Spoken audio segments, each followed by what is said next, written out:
สบายดีเนาะท่านผู้ชมที่เคารพมาพบกับช่องของเรา NMU Channel เนาะก่อนจะเข้ารับชมมื้อนี้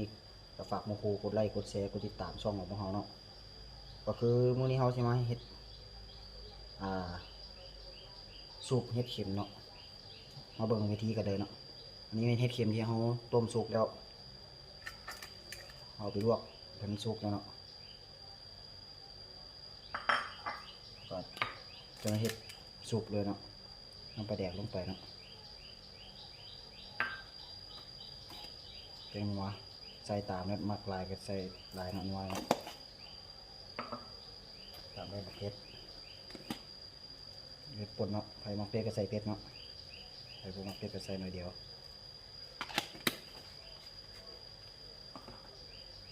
ตามด้วยดอกนาวเอารูปหลายๆมื้อนี้พวกนี้เขาขั่ว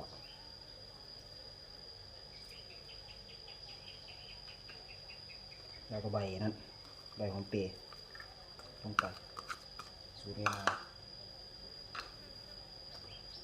เอามาก็เป็นหัวกระเทียมหัวผักบัวเนาะผักบัวซอยจากนี้นะจากนั้นก็คนเลย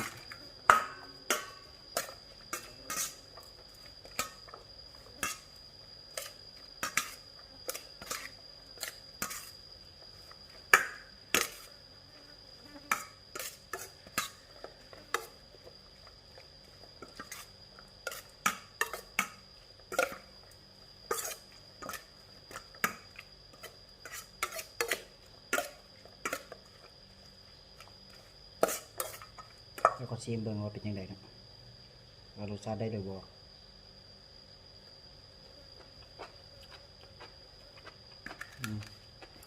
น้ำตาลใส่น้อยหนึง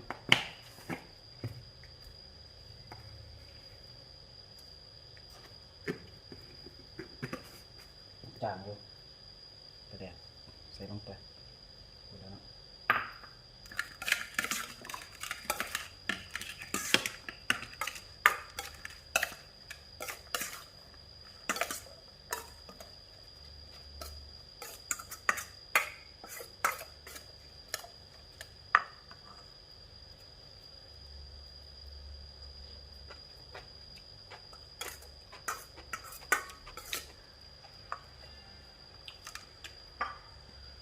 บวเผ็ดไปไหนเพิ่มหมกเผ็ดลงไปอีกหน่อยนึง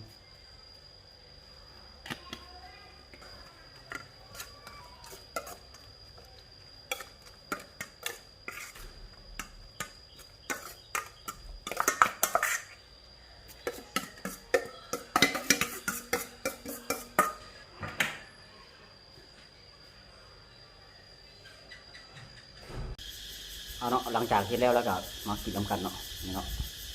อันนี้จะเป็นตัวเดียวของเห็ดเมื่อกี้เนาะอันนี้ค่อยลวกมีว่าผสมน้ำเอามากินน้ำกันเลย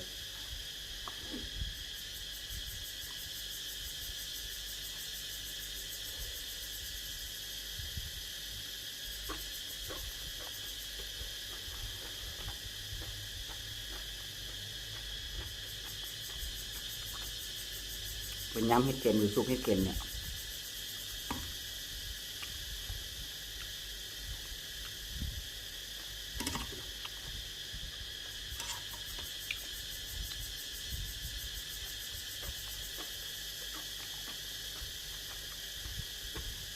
มาเด้อกินน้ำกันเด้อ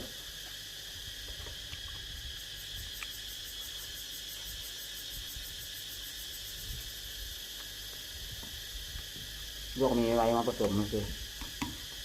เพราะว่าเห็ดเข็มเขามีถุงเดียวหน่อย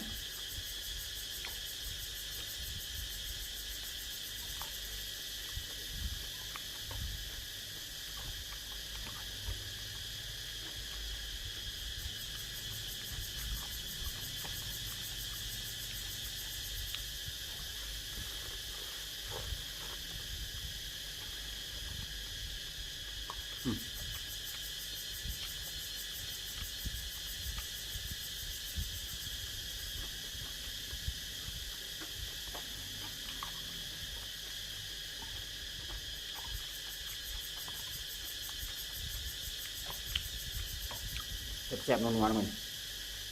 เกี๊ยวที่แต่บ่มีข้าวคั่ว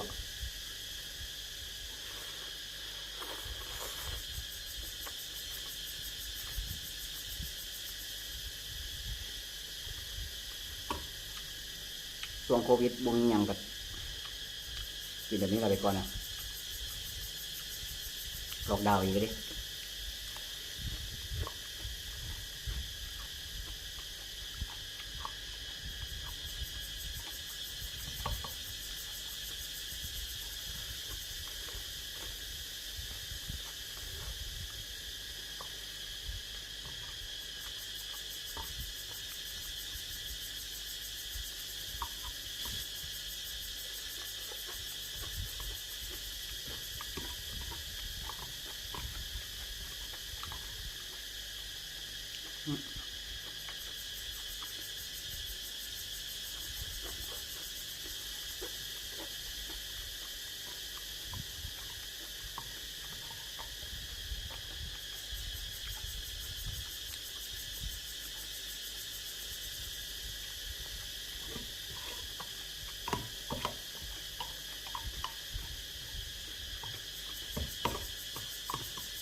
มาฮอดนี่ก็ฝากหมู่กูกดไลค์กดแชร์กดติดตามช่องพวกเรานะขอบคุณขอบใจหลายที่รับชมสบายดี